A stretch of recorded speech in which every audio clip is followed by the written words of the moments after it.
when you start a game, you won't have, I don't think you start with any combat reserves. I think you start with 0 of these gold tokens. I'm really not sure. But notice that I have 15. And the reason why is because I've got 3 combat reserves that I leveled all the way up, and I never used the rest of them. And notice that I'm at level 30. So what I did was I decided to increase my prestige, which reset it to the 3rd one. And this is what it looks like when you reset to the 3rd one.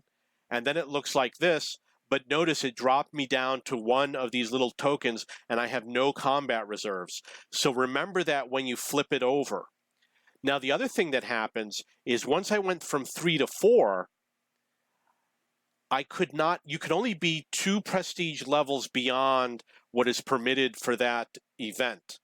And once I got to 4, I was 2 beyond what was permitted. But what happens is you get stuck at the first level, you get stuck with the first combat reserve, and you can never advance anymore no matter how much I played. I had to play all day with Prestige 4 at level 1 with only 1 combat reserve, which I decided was Smokescreen. So be aware of that when you flip to the next Prestige level. What you might want to do, it's probably going to happen at the end of the week, you might want to hold on to upgrading to the next prestige level if it's the end of the week and you know that you're already at the max ahead that's permitted by the game. When you use combat reserves, you probably want to hide first. And the other technique that I do is I'll hide and I'll aim my tank in a direction away from the enemy, and then I'll hit like the F key and I'll slowly move the tank in reverse with like a large rock structure. So if someone saw me go hide there and they think they're going to drop something on me, I'll have moved away at a slow speed. And the reason why you do this is because you don't want someone to drop artillery on you while you're away from your interface. Or you don't want to be out in the open and then you're trying to drop an arty strike and then someone's sniping at you, or artillery is bombarding you, or someone comes and rams you. So always make sure you're in a hidden position. Or the other time to do it is maybe when you're on the repair and the resupply facility is another time that you might want to drop an airstrike or an artillery strike. So often I do that. When you're going to drop an artillery strike, you have to pick a tank obviously that you're going to drop it on. You're going to want to look for stationary targets, ideally tanks that are not moving or tanks that are moving very slowly or that are in the process of turning. They're often going to be the super heavy tanks, or they're going to be autoloaders because autoloaders have to stop and reload somewhere, and artillery. So get in the habit of doing that. You can go after moving tanks, but you're going to have mixed success. One of the things that you might want to do is ask your allies to either drop a smoke screen or drop artillery in order to help you in any particular situation, whether you are capping or, for example, there's a bridge over here. After you go to the resupply facility, the attackers will cross this bridge, and what I often do is I'll put smoke screen so that my allies can cross the bridge, or so that the defenders can be within the smoke screen, because I know a lot of tanks are going to show up over here. You'll notice that in this particular game, someone is dropping artillery on the other side of the building, but what he doesn't know is I'm capping from the other side, which is just one of those little secret spots that you need to know about. So don't be afraid to alert your allies. What I do is I'll type in chat, I'll say drop arty on cap E now, or drop smoke on cap F now, etc. There's a feature called Inspire, and it draws a circle around your tank, but I'm going to refer to when other people are using it. And what it does is it adds, for example, maybe 15% to your crew skills. You get that bonus when you're within the Inspire circle, and when you leave that circle, you also get, for example, a 10-second bonus. So if the Inspire circle counts down and it's 10, 9, 8, 7, 6, 5, and let's say it gets down to 1, and then you leave the circle, you're still going to get another 10 seconds. So keep that in mind. The engineering reserve has no cooldown. You can use it immediately upon starting the game, and at any point in the game from the beginning until the end whenever you're in game. All the others have a cooldown period. So if you don't know how to use it yet, or if you don't want to learn the combat reserves, I recommend engineering. It's a lot easier to use.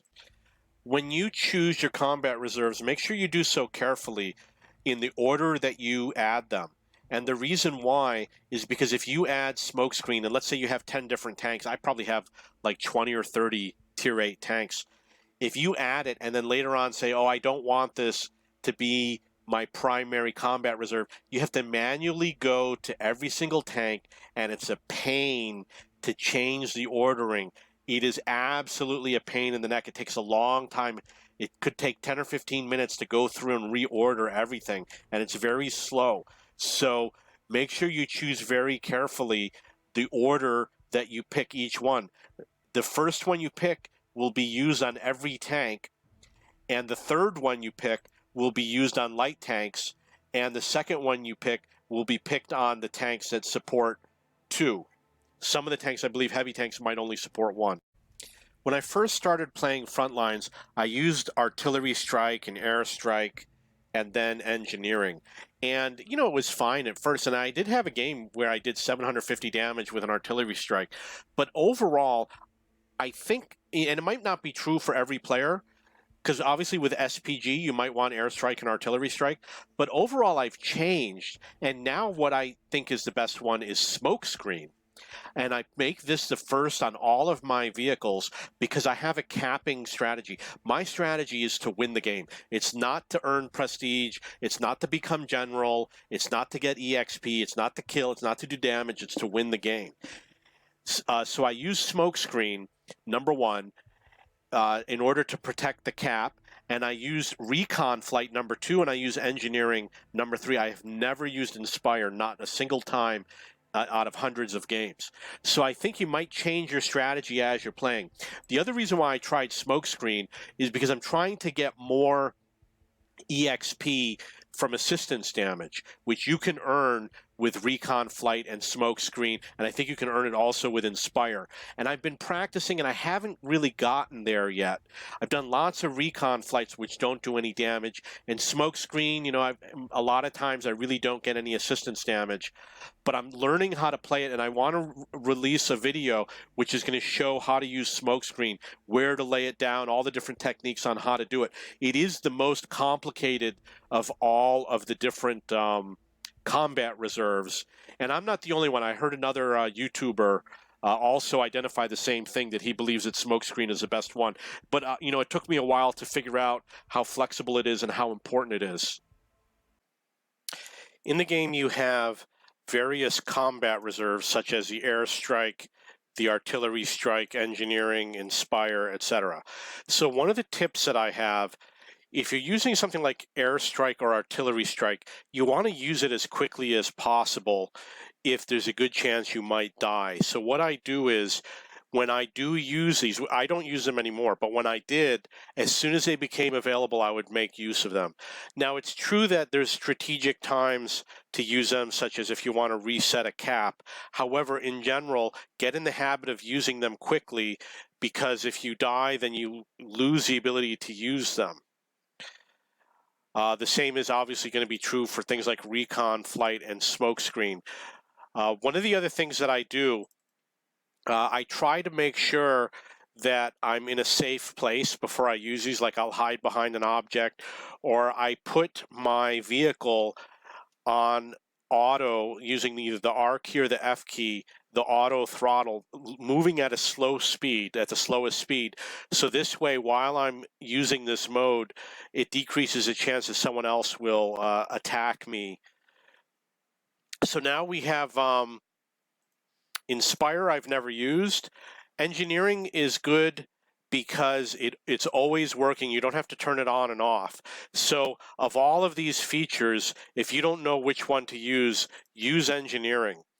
It will always give you a bonus when you resupply and when you capture and when you reset capture. And like I said, you don't have to think about it. You don't have to turn it on and off.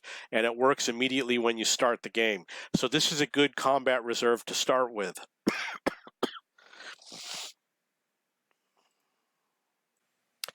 The artillery strike and airstrike features will work anywhere on the map, and the same is true for smoke screens and maybe some of the other features. So be aware that you don't have to just drop it in the sector that you're in. You can scan the entire map and look for the ideal place to drop the artillery strike. And it takes a long time to scroll the map, but if you use the mouse wheel and zoom out, you can scroll across the map faster. I'm going to go through the combat reserves, and I'm going to tell you my opinion of all of them. Artillery strike is the one that I like to use at first, even though I don't use it anymore. And the most damage that I got out of it was 750 damage, but it's typical to only get 50 or 100 damage. You don't really get that much damage. It is good for resetting cap, especially if you're going after a lightly armored vehicle. You can definitely do a lot of damage. Airstrike is good if you're resetting the cap and you don't know where the enemy is, because it covers a wide area, so you can hit a lot of tanks at the same time. It really doesn't do that much damage, but I've seen people use it effectively. Engineering is good because you don't have to worry about turning it off and on. It's always on from the point that you start the game. And it gives you bonuses for capturing and resupplying and things like that. And the bonuses are pretty good. I've never used Inspire. It gives you an increase to crew performance. So if you're at 100%, for example, it could give you 115%. And not only that, it can inspire other vehicles. And I believe that if someone is in your Inspire circle and they do damage, I think you get extra points for it, but I'm really not sure. Recon flight is one of the ones that I like to use, especially if I'm sniping. Depends on what tanks I'm playing. I've been trying to level up my Rheinmetall Borsig, which does a lot of sniping and it requires recon. And the other reason why is because I keep hoping, well, if you recon somebody, they get spotted for a long time. They could be spotted for 30 seconds. And you get spotting damage. So my idea was, well, if I can spot these tanks and a lot of damage gets done, I could do a lot of spotting damage, which is good for EXP. But in practice, it just never happens. So it's useful for spotting. But like I said, it takes a lot of learning before you start getting that great, perfect use out of it. For example, if the enemy is capping and you don't know where they are, you could do a recon flight over the cap and you get a lot of good use out of it. But other than that, I'm not that happy with it. So then the smokescreen is now the feature that I use as the base combat reserve on all of my tanks. And the reason why is because, first of all, you can use it for your allies, and if they do damage in the smokescreen, you'll get some sort of extra points. And I cap a lot, so I want to have smokescreen when I'm on the cap, and I use it to help my allies. If I see that my allies are on the cap, I'll drop a smokescreen. It has a lot of uses that are very strategic. I'm still learning how to use it. For example, you could put a smokescreen halfway between you and the enemy. Is just one of the examples of how I've seen it used before. So I'm learning to use smokescreen, and I wouldn't be surprised if as you play the game, you might also find this is one of the more useful combat reserves.